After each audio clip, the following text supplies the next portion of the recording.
Alright, so in this tutorial we're just going to look at how to set up these joints so that they best align to our character's geometry here.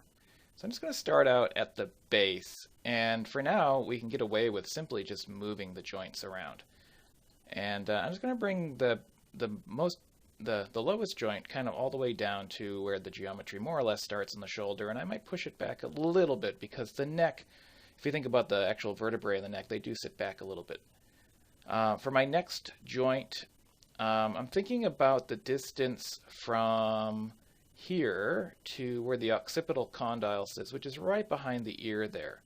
So if I were to, for instance, take that joint and put it right there, I'd kind of want an even distribution of joints between here and here. So before I get to that, I'm just going to start moving that up a little bit there, and maybe take this one over. And at this stage, it doesn't really matter too much whether or not I'm moving or rotating these joints. I'm just trying to get them into a basic location, and this is what you do with your one as well. So the occipital condyle sits just kind of right behind the ear, just below it, and that's probably okay to get us going there. This neck is a bit longer than I would normally work with, but if I look at it from the front, you can see that it actually does go down into sort of the chest area, which is a little bit farther than what my original geometry did. Now, I'm not too worried about the fact that these controls are not aligned to the joints. We will take care of that in a moment. So the next one that I would look at is probably just bringing this joint back down just to the top of the head. So that's really nice and simple. And then bringing the jaw joint down to basically where it would normally sit on the jaw. And it's sometimes useful to have a reference for this. If I were to take a look at my original head, and just turn this, hide that one real quick, the jaw is, oh actually I moved this up here. Hold on, we won't do that. We'll ignore doing everything I just said. The jaw is just going to sit, if you kind of put your finger at the tip of your chin and then you just follow the jawbone back, you'll eventually feel that it kind of hooks 90 degrees upward just below your ear. And then if you open up your jaw a little bit, you'll see that it actually starts to connect to the skull, the hinge right about here, just kind of like right in front of the ear. It doesn't have to be 100% accurate, but it's kind of helpful to get it pretty close. And this is one here where you know, you could get a look at some anatomy references as well if you wanted. I'm going to take this jaw end joint and just put it down here at the base of the chin. And then the remaining one for us to look at here are the eyes.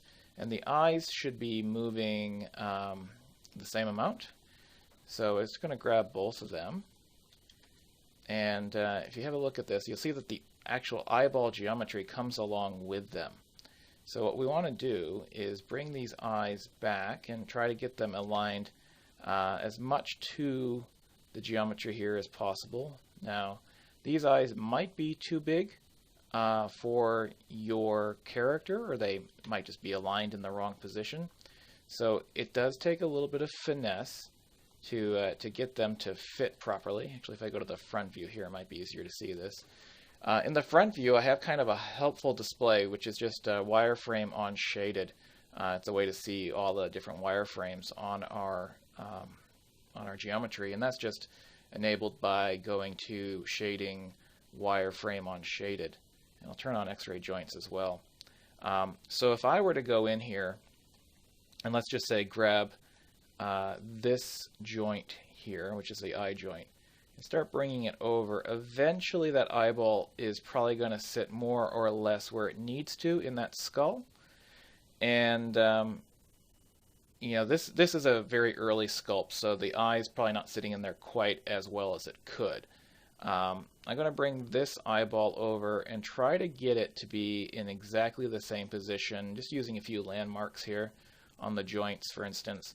If I look at what's going on right here and compare it to this side, assuming that there is symmetry, I would say that, that this is probably pretty close when I get it right about there. Okay. Now, if you are bringing in your own eyes, there is a little bit more that you need to do than just set it up like this. So I just want to talk about that real quick, assuming that you had brought in your own eye geometry. So what I'm going to do is I'm just going to sort of shoot one of these eyeballs way out here. So let's presume that you have your own eye geometry. And if I go into my outliner real quick, just Windows Outliner, and I'm just going to go find this geometry here, you'll see that I actually have it as a group. I've got the cornea, I've got the eyeball, and I've also got the lacrimal, which is currently sitting somewhere in here. And that was the original position. That's another piece of geometry that you'll need to move around. And I'm not even sure where its pivot point is at the moment. I might have to center that. You know, this is another piece you'd have to move around. That just goes right into the tear duct there.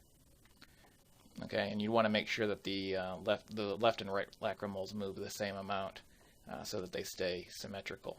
But getting back to the eyeball here, let's just say that you had brought in your own eyeballs because for whatever reason you needed them to be different.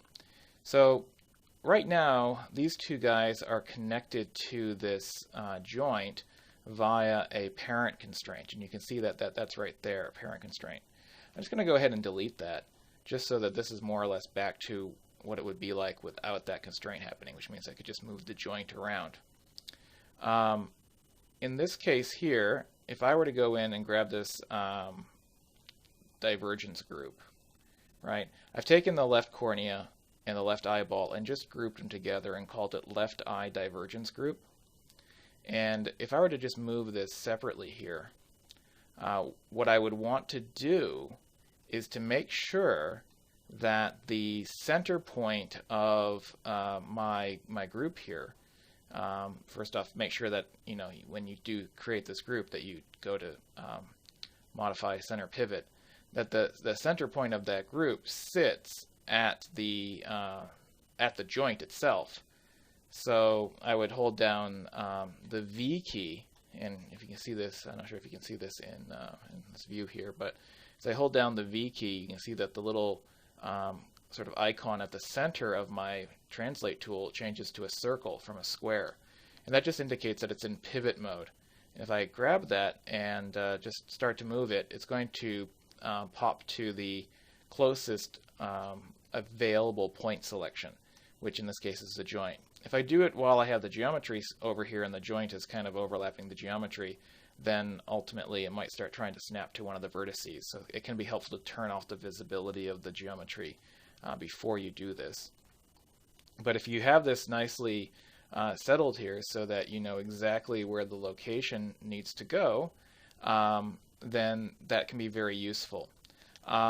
What is more likely to happen, however, is that you're going to put the eyeball inside the head and decide where is a good location for that. Then decide to put the eye joint at the center point of the eyeball. And if I try doing that by just selecting the eye joint and moving it here, you'll see that there's no easy way for me to just find the center point of this group. And this is where the challenge comes in.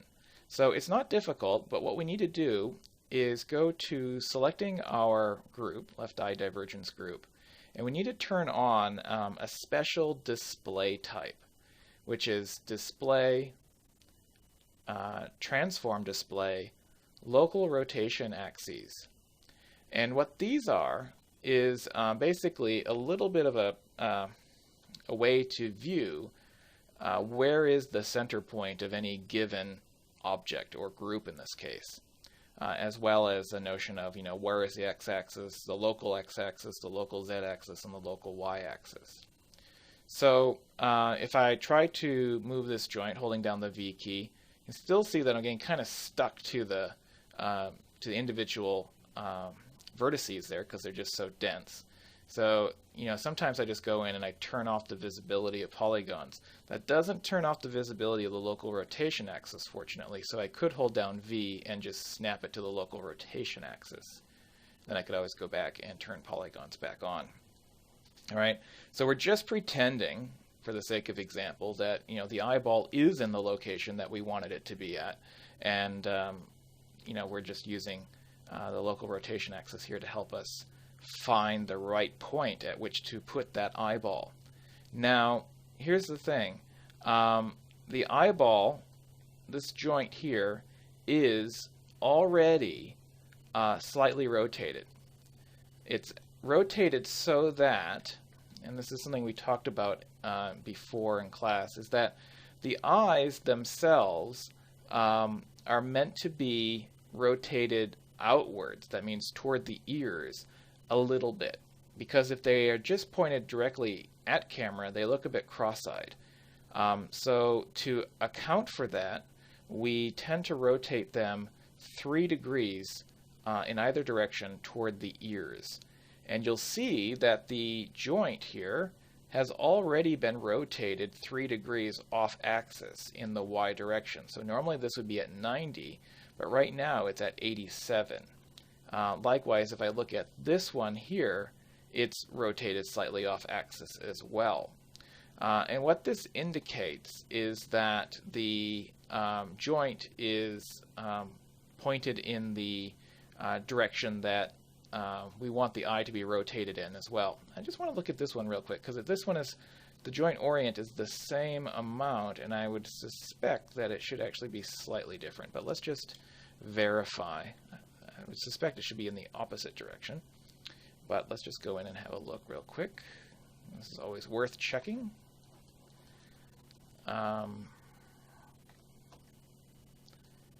looks like that's rotated toward the nose. I would expect that this would actually be 93. Is that right? Or maybe not. 87, 90, 93, 84. Okay, well, we're just going to leave it at 87. It might be correct. Just a little bit of a divergence there.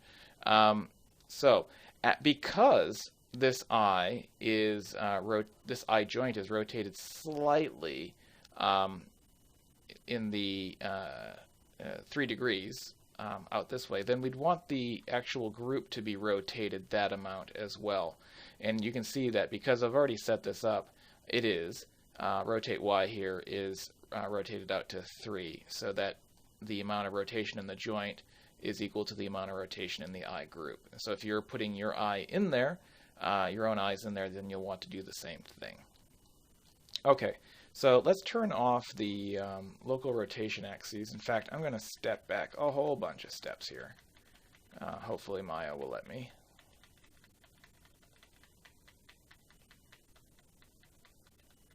Oh, no. It says I've done too many moves. What I want to do here is actually, before I do all that, I'm going to get rid of that parent constraint again. Once you have set the eyeball up correctly and the eye joint correctly, you do need to parent constrain them, and that was one thing I just forgot to do there. So if I were to take that group there, you can see that it's still moving around. If you take the joint, it is just moving around by itself, so I want to connect the two together. In which case, I am going to first select the object that is going to be the parent, which is the eye joint. So if I come in here, left eye joint, and then I'm going to control select the left eye divergence group and go to rigging, constrain, parent, options. Going to ensure that maintain offset is on, and all the rest of these should be fine. If I just reset settings, it should be everything should be fine. I'll choose add. And now this way, whenever I move this around, you'll see that it is in the right location that the eye follows at. And then I could go back to this divergence group and turn off the all of the or I should say not modify, but display, turn off the local rotation axes so they're no longer visible. All right, I'm just going to sort of grab my joint here and shove that eye back more or less where it needs to go.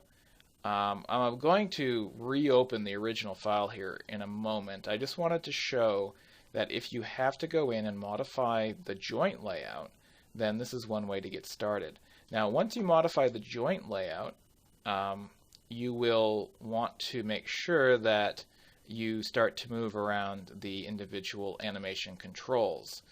Some of these are more straightforward than others. So for instance, if you look at the controls here for the neck, right? I want that to, this point here, to sit at that joint there, for instance.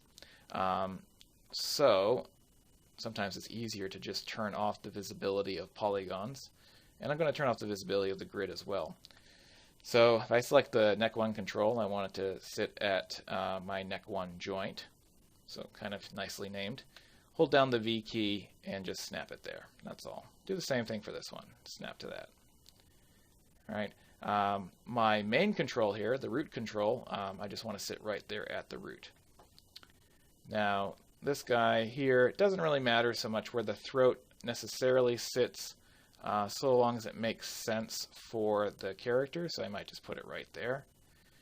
And let's just say, in terms of this one here, this is the jaw control. And what I want for this is for it to sit at the location where, this kind of makes sense for where the jaw is, but also so that the point here sits at the jaw joint. And in order to do that, I need to go into my changing my pivot point.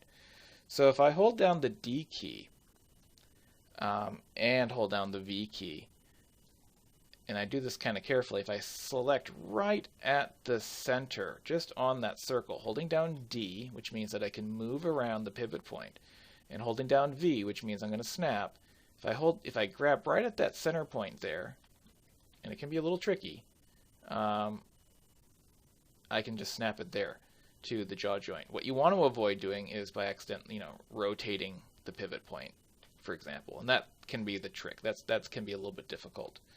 If you don't like holding down D, you can just enable pivot move by hitting the insert key and then turning it back off again by pressing insert again. All right, so that is probably one of the more tricky ones. Now, in terms of aligning some of these other ones, it's more of just, does it look right? So if I were coming in here and I were looking at the eyelids, for example, then I'd come in probably to this view here, make sure I grab all of them because I want them to be moving the same amount proportionately. From a front view, does it look right?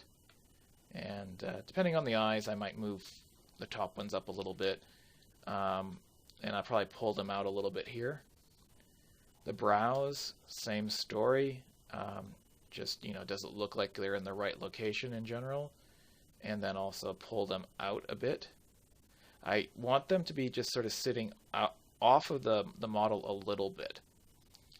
And there is, and this is the tricky part, sometimes it can be, you can lose track of things. So it can be worthwhile going into hitting the wireframe view, so just hitting 4 on the keyboard. Because, here is a little control that would otherwise get lost if you didn't know it was there. And it's kind of an important one. So I'll bring that one out. For the mouth, let's just go and have a look there real quick. I'd want to make sure that I'm probably keeping these guys more or less in the same plane. Pull them down, and then they might be a bit far out, so pull the mouth one back, and the corner ones, that's probably good. And I might even be able to pull this one. Probably could pull that one back if I wanted to, but then I'd have to adjust that jaw joint again. The eyes are controlled by the main control here, and these 2 smaller circles are parented to this, so I can just move this one around. If I wanted to bring it back, make it closer, then that's fine.